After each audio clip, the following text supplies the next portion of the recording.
പല മണ്ഡലങ്ങളിലെയും സ്ഥാനാർത്ഥികൾ വരാൻ പിന്നെ ഞങ്ങൾ വെയിറ്റ് ചെയ്യേണ്ടി വന്നു.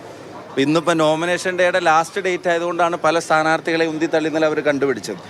അപ്പോൾ UDFൻ്റെ കോൺഗ്രസിൻ്റെ സ്ഥാനാർത്ഥി പട്ടിക കുറച്ച് മണിക്കൂറുകൾ വൈകിയപ്പോൾ അതെന്തോ വലിയ സംഭവമാണെന്ന് പ്രചരിപ്പിച്ചിരുന്ന ആളുകൾ അവസാനം അവരവരുടെ പട്ടിക ഫൈനലൈസ് ചെയ്യാൻ കേരളത്തിൽ 140 മണ്ഡലങ്ങളിലും സ്ഥാനാർത്ഥി ആദ്യം പ്രഖ്യാപിച്ച മുന്നണി ഐക്യ ജനാധിപത്യ മുന്നണിയാണ്.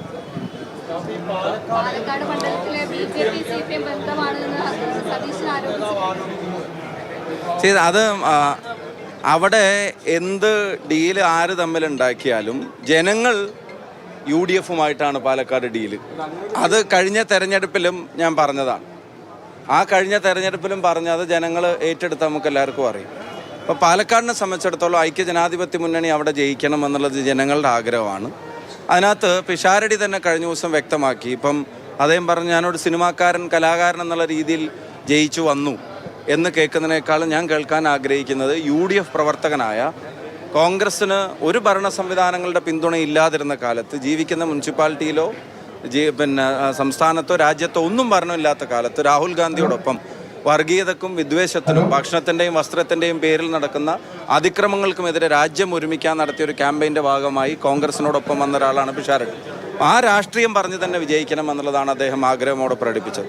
എന്ന് മാത്രമല്ല അവിടെ ആരൊക്കെ തമ്മിലാണ് മത്സരം എന്നുള്ളതും എല്ലാവർക്കും അറിയാം. എന്താണെങ്കിലും അത്തരം ഡീലുകളൊന്നും അതാത് പാർട്ടികളുടെ പ്രവർത്തകർ പോലും ഏറ്റെടുക്കില്ല. ജനങ്ങളുമായിട്ടുള്ള ഡീല് UDF ഉറപ്പിച്ചിട്ടുണ്ട്. ഞങ്ങൾ അവിടെ ജയിക്കും.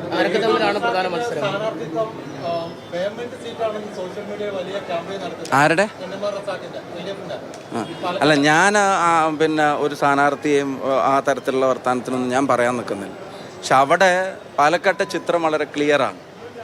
LDFനെ സംബന്ധിച്ചിടത്തോളം അവർ എന്താണ് പാലക്കാട് ആഗ്രഹിക്കുന്നതെന്ന് അവരുടെ പ്രവർത്തകർക്ക് പോലും സംശയം വരുന്ന തരത്തിലാണ് ചില തീരുമാനങ്ങൾ ഉൾക്കൊണ്ടിട്ടുള്ളത്. ഞാൻ ആരെയും സ്ഥാനാർത്ഥികളെ വ്യക്തിപരമായിട്ടൊന്നും ആക്ഷേപിക്കാൻ ഞാനില്ല. ഞാൻ തുടക്കത്തിൽ പറഞ്ഞതിനെ ആവർത്തിക്കുന്നു. അവിടെ UDF ജയിക്കും.